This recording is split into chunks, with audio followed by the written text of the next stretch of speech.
At this time, the Arameans had gone out in bands and had taken a young girl from the land of Israel, and she was serving Naaman's wife, a young girl. Now I want to show you the key to Naaman's deliverance from leprosy. She said to her mistress, if only my master would go to the prophet who is in Samaria, he would cure him of his leprosy. And Naaman went and told his master, that's the king, what the girl from the land of Israel had said. Excuse me, picture this.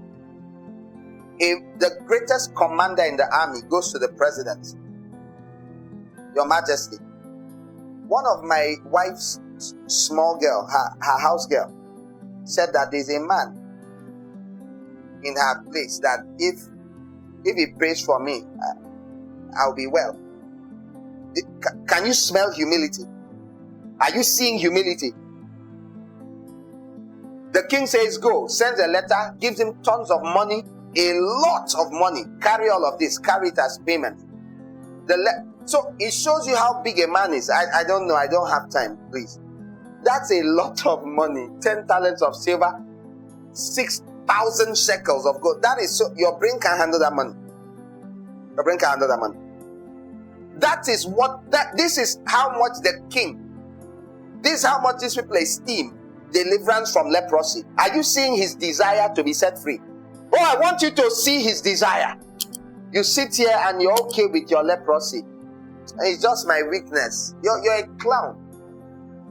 Jesus showed up years later and said, were there not other lepers in the time of Elisha? How come Naaman? Should I annoy you?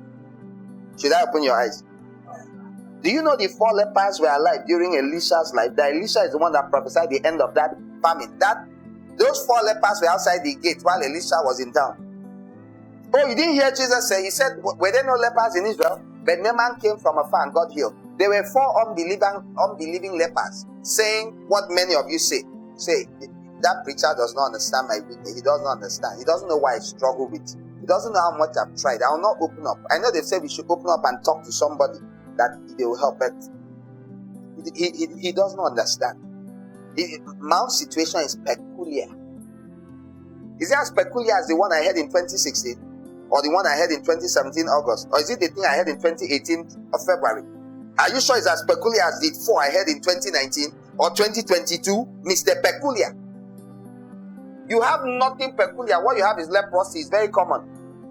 Nothing is peculiar about you. Nothing. So keep hiding it. Keep it hidden inside there. You die with it. Or you bring it out. Maybe God can touch it. He left his land. He was willing to pay a price. He spent money. I've seen people. They claim they want to be free of the power of sin, of their fleshly, carnal, sinful nature. They will pay no price. Won't you come for a church meeting today? Today I'm tired. I'll come on Sunday. Invite me the next meeting. After this, invite me. You see that fellow? That guy will likely die with his leprosy. That girl will continue in her state. You don't want to be free. There's a desperation that makes people go looking for Jesus and finding him in the dry places of the earth and going down on their knees before him and saying, Lord, heal me. There's a desperation that removes leprosy. The number one reason people struggle with sexual immorality and uncleanliness and impurity of mind and greed is that they take it lightly. They look around and say, but she has leprosy. Everybody in my compound has this thing. This thing is just, they say it's eczema. It will go. They say as you grow older, it will go. Are you better than so and so? Are you better? Leave it. Who has had the misfortune of hearing a story like this? You've had the misfortune. Either you heard it directly from the horse's mouth, a man of God, or you heard it from someone who heard it directly from the horse's mouth, who sat and told you and said, listen, let me explain something to you as a servant of God. And they baptized you into the understanding that sin is not so terrible, that everybody has it, even them. Who has had the misfortune? You don't understand. My English is too... Okay, you've had the fortune. But no. It's usually not a good thing because it's usually the beginning of your becoming a free sinner. Who has had the I said misfortune, but who has heard a servant of God openly or privately say, see, everybody has weakness, leave that thing. It's not really... at the end is grace that we are seeing.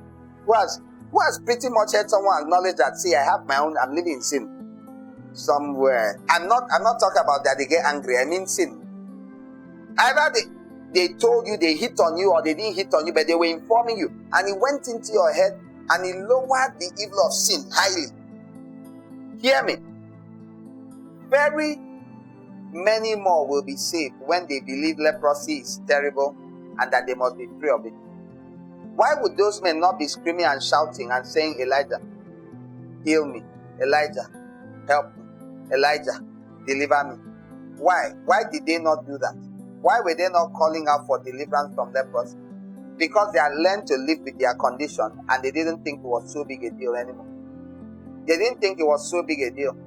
If they thought it was a big deal, they would have cried out, and Elisha, would have heard about it, and at some point he would have said, let me help you guys. The same God that used me to help the other people can help you. This is 2 Kings 5. The 4 lepers is 2 Kings 7. Were they deaf? How did they not know the story of Naaman? They didn't regard Elisha. Elisha was nothing. But Naaman stayed, and at the counsel of a little girl, he traveled. He traveled to another country to get help. Now, when he came with his horses in verse 9 and chariots and stood at the door of Elisha's house, Elisha sent a messenger. God. The top military commander of a country came to your house, man of God. You said, look, and it's not fresh now. Listen, I know God speaks to you, but give honor to whom honor is due. See the convoy. You didn't even know now. Is that the thing you call Gehazi come? What? So, tell him to go and bat something. No, there's a time for everything, Elisha. I know, I respect the anointing here, but can anyone consider and perhaps agree with me that the lesson in humility was still being driven? I'm showing you the ultimate key for deliverance from leprosy, spiritual affliction of your carnal nature, your bondage to sin. The number one key to deliverance is humility. So when God wants to deliver you, He puts things in front of you that make you go lower and lower and lower. And it's what I was saying earlier on at the beginning of the meeting and last meeting, that the more you humble yourself as a lifestyle, the less your chances of even having leprosy. And whatever leprosy there might be, the greater your chances of being free from it. Those who humble themselves get free from leprosy.